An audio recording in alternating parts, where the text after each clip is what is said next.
बँड्रा किल्ल्यावर दारू पार्टीच्या परवानगीवरून वाद निर्माण झाल्याची बातमी समोर येते। मुंबईतील ऐतिहासिक बँड्रा किल्ल्यावर आयोजित करण्यात आलेल्या दारू पार्टी कार्यक्रमावरून मोठा वाद सुरू झालाय। पोर्तुगीजांनी बांधलेला आणि पुढे ब्रिटिश तसेच मराठा साम्राज्यातील इतिहासाची साक्ष देणारा हा किल्ला हेरिटेज स्ट्रक्चर म्हणून ओळखला जातो। अशा ऐतिहासिक वास्तूवर मद्यपानासह मनोरंजन कार्यक्रमांना परवानगी दिल्याने नागरिक आणि इतिहासप्रेमींमध्ये संतापाची लाट उसळली आहे। सोशल मीडियावर याचा व्हिडिओ मोठ्या प्रमाणात व्हायरल झाला असून आता त्यात महाराष्ट्र शासनाच्या राज्य उत्पादन शुल्क विभागाने आणि महानगरपालिकेच्या वॉर्डने या कार्यक्रमासाठी परवानगी दिल्याचा आरोप करण्यात आलाय। विशेष म्हणजे दारू पार्टीचे आयोजक म्हणून महाराष्ट्र पर्यटन विभागाचं नाव पुढे घेण्यात आलंय।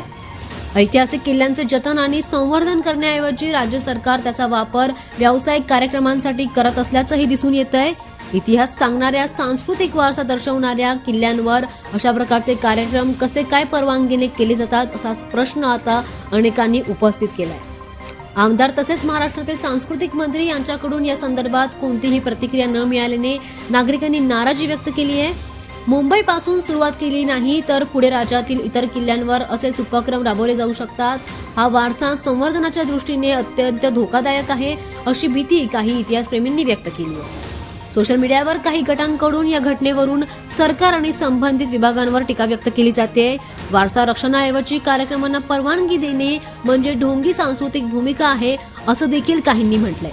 या सर्व घडामोडींना मुंबईतील ऐतिहासिक किल्ल्यांच्या जतनाबाबत अनेक प्रश्न उपस्थित केलेत। आता पुढील काही दिवसात यावर शासन किंवा संबंधित विभाग काय भूमिका घेणार हे पाहणं महत्त्वाचं ठरणार आहे।